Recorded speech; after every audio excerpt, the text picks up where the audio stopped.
Eyes on Longmont, offering a diversity of topics about our community that will inform and entertain you. We invite you to sit back and enjoy this edition of Eyes on Longmont.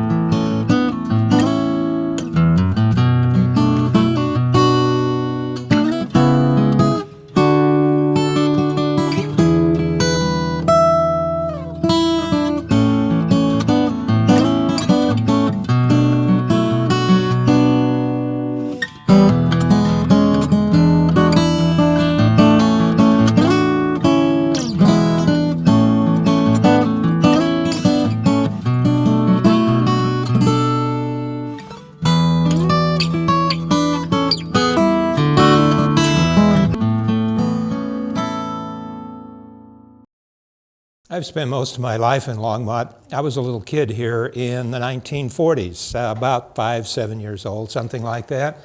One of my pleasant memories is going out on West 9th Avenue, about 2 blocks east of Hover Street, which in those days was dirt, to a place that was called the Gunning Place. And it actually would be the north side of the hill on which the Sunset Park Golf Course Clubhouse sits today. We went, I remember going with my mom, and we picked sour cherries. They were sold by the pound, bring your own container, and they were probably 10 or 15 cents a pound, something like that. So we picked cherries there, and I remember one of the things that was kind of interesting, in addition to sour cherries, they had a tree with what are called Queen Anne cherries. That was a really special treat because they were maybe not a predecessor of Bing's, but they had some of the same taste qualities of those. In addition to picking cherries there, I also recall going up to Lyons. There were cherry trees and more apple trees than cherry, actually, on the North St. Vrain Highway and the South St. Vrain Highway. Today, the North St. Vrain area where the apple trees were is called Apple Valley Road.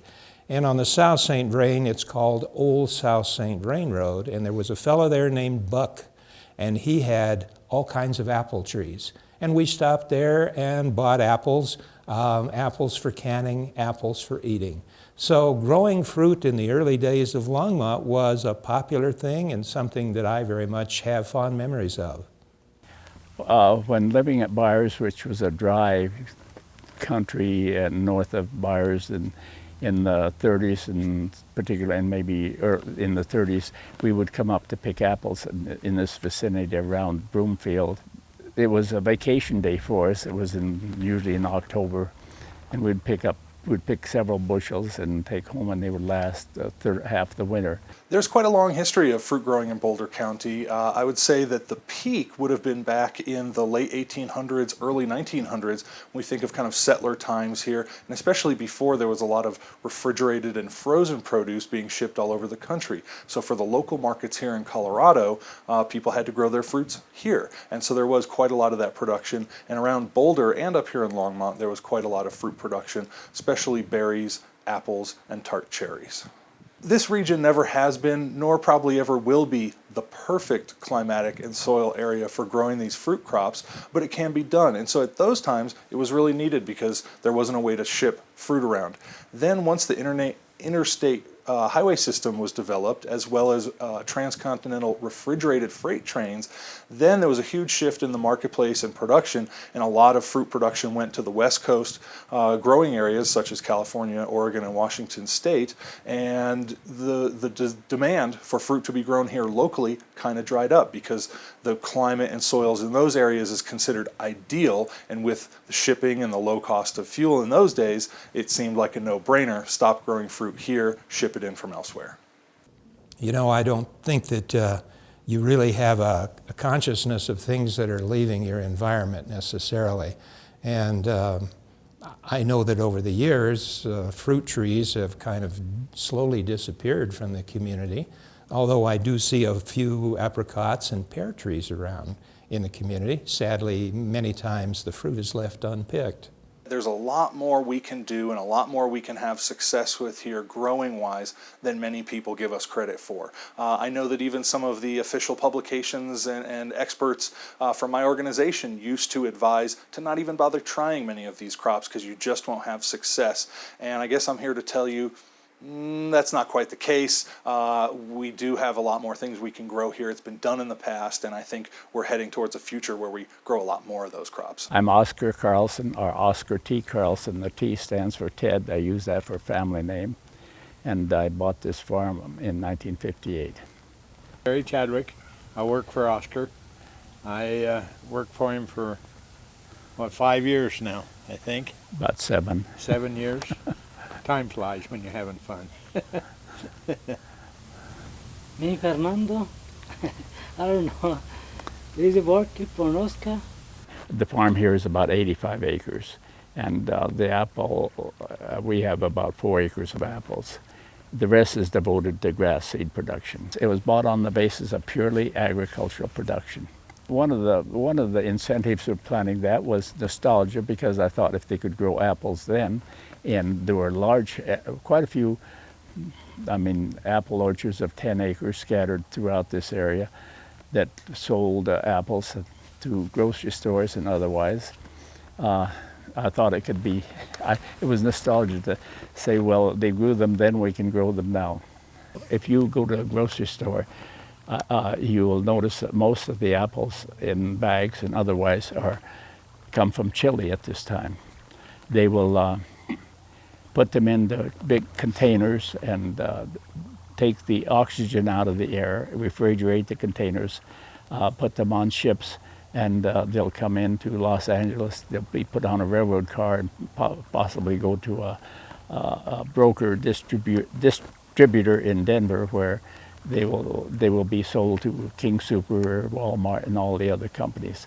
So the transportation might take a month and a half, but they're in conditioned and cool conditions, so they come in to be very attractive apples, probably better than most of them that have been stored in Washington for 8 or 9 months. And so when my wife bought, or I don't know which, I can't blame it on my wife particularly, bought some apples, and we saw they were produced in New Zealand. That was the other inspiration to try to produce apples at the same time during the summer when most apples are imported. Most apples, other than the few that are stored in Washington State. There had been a lot of advances in varieties of apples that would be tolerant of more of the diseases, and varieties that would mature early in the summertime. So the plan was to plant a series of varieties, and we planted 5 principal varieties that would begin ripening early, which the pristine variety, and then we'd follow with several other varieties that were available, and until the later variety, the last variety, was Honeycrisp.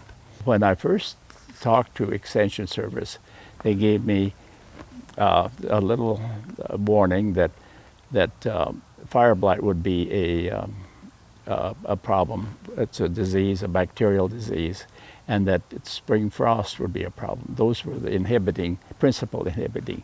The soil was good, the water we had, and the climate was good otherwise. It isn't the economic. Okay, orchards normally don't ever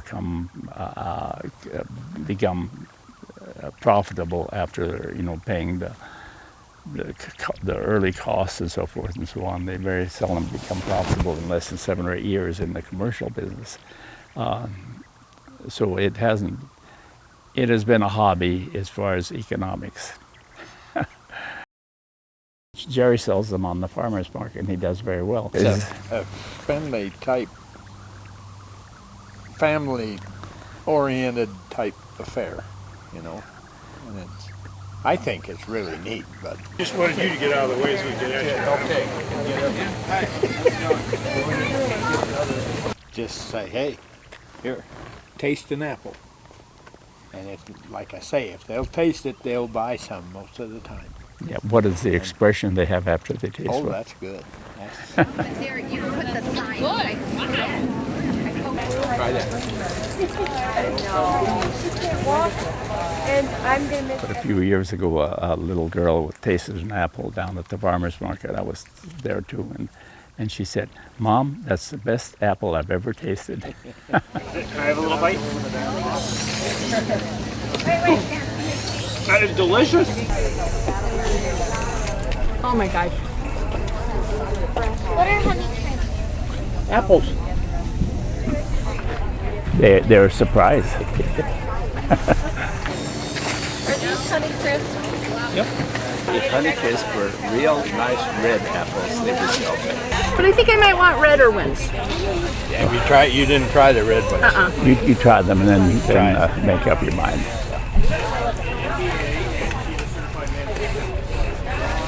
You'll stick with the I like the sweeter. I like the red ones. You like the red one? Yeah.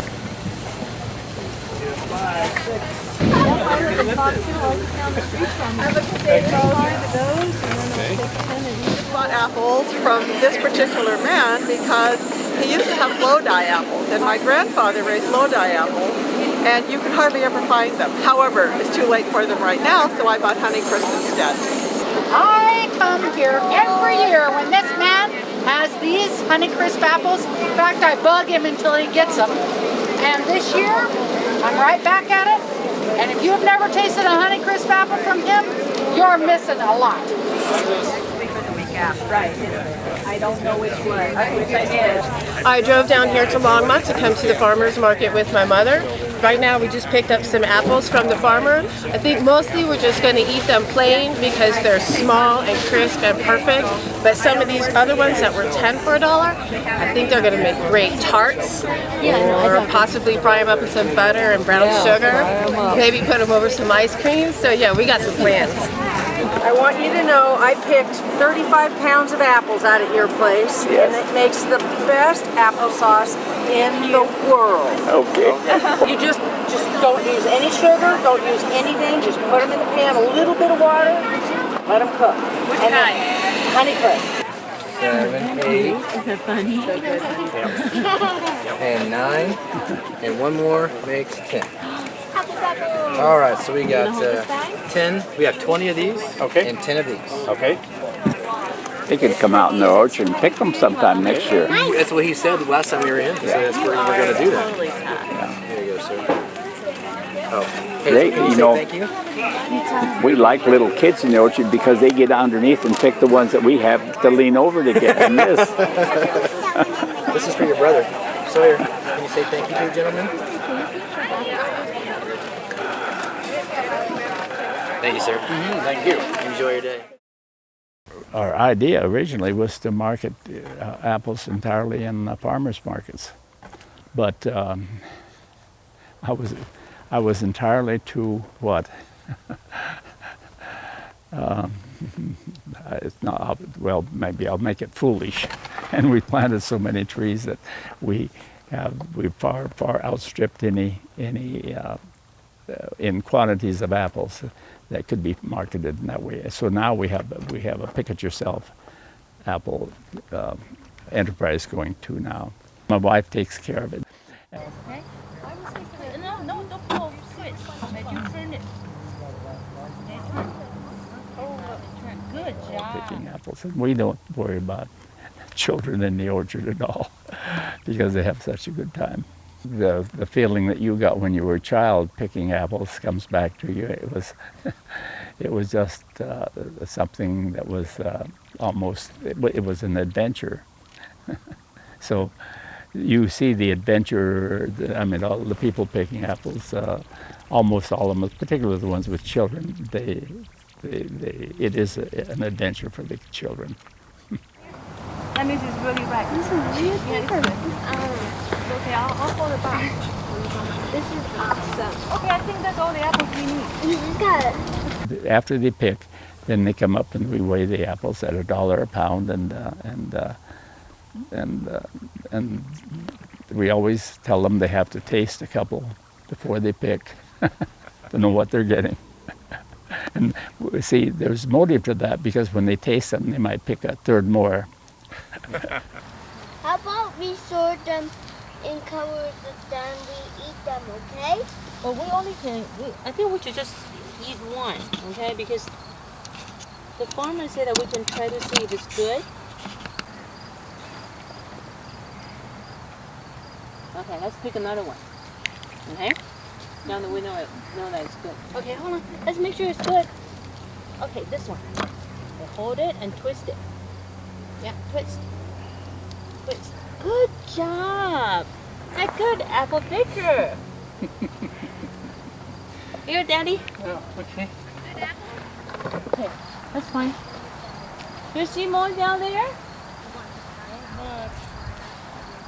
Maybe we should go to the other end of the orchard for the snow sweet or something. Yeah.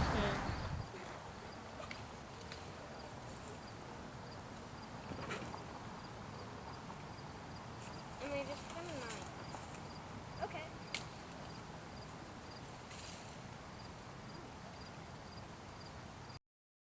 Why aren't people doing fruit here? If you talk to a lot of people that have been here a long time, the West Slope just outcompetes us. We have hail, we have shortages in water, we have fire blight, and we have a whole list of things that Colorado State Extension knows far more than I do about some of the challenges to fruit production. But again, with time and research and people willing to take some risks, it looks like there's some new varieties that may be able to compete. And that's the biggest thing out there. You may be able to grow the product, but you don't make any money growing something. You make money having a harvestable crop that you can then sell and make it a profit. When I took this job in 2006, I found the lack of support and the lack of a general fruit growing culture a little disappointing, and I felt through my experiences and knowledge, I knew better. I knew that we could grow many of these fruit crops here. So I initially started with small fruits and berries, and I've been doing trials and demonstrations with that for about 6 years now. It was based on the success I'd had with that work, both in the original research and promoting and getting local growers to start growing those crops and bringing them to market. I was approached by the Parks and Open Space Division, their ag lease agent, who contacted me and said, hey, I like the work you've done with the small fruits. What's it going to take for us to get you to do similar work with tree fruits? If you think about open space, I think most people when they think about open space, think about hiking, biking, fishing, and those things I think have a more conventional component to open space. However, Boulder County is unique in the fact that protecting agriculture and agricultural culture is a part of our program as well. And in doing so, Boulder County now protects 25,000 acres of agricultural land within Boulder County, and about 16,000 of that is what we consider cropland. So on those croplands, as a department, we don't have the resources or the talent to farm that land, so we lease it back to qualified farmers in Boulder County with the primary goal of making sure that they are good stewards of the land. We know there's that demand for more local food that people think of as probably what they're seeing across the farm stand or through a CSA or farmer's market. So as that desire and that market demand increases, we want to try to meet that on open space, and there's growers that want to achieve that as well.